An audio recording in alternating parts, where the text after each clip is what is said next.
अस्सलामुअलैकुम प्यारे बच्चों, कैसे हैं आप। आज मैं फिर आपके लिए एक कहानी लेकर आई हूँ। मुझे तो ये कहानी बहुत पसंद है और उम्मीद करती हूँ कि आपको भी बहुत पसंद आएगी ये कहानी। इस कहानी का नाम है तस्वीरें। इस कहानी को तहरीर किया है आमना असफर ने और जो तस्वीर हैं वो बनाई हैं शीरीं सैयद ने।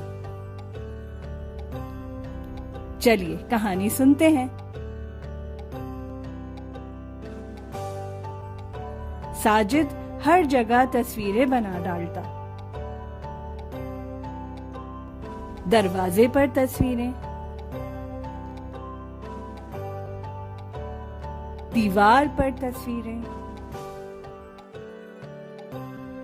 अम्मा परेशान थी। अब्बा तंग आ गए थे। अब्बा ने एक तरकीब सोची।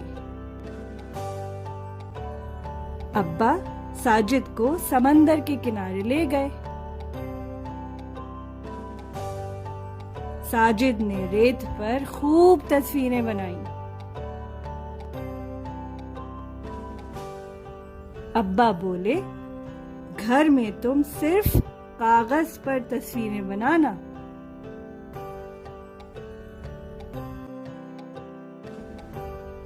कैसी लगी कहानी? अच्छी लगी, मुझे मालूम है बहुत अच्छी लगी। अब हम फिर मिलेंगे एक और नई कहानी के साथ। अल्लाह हाफिज।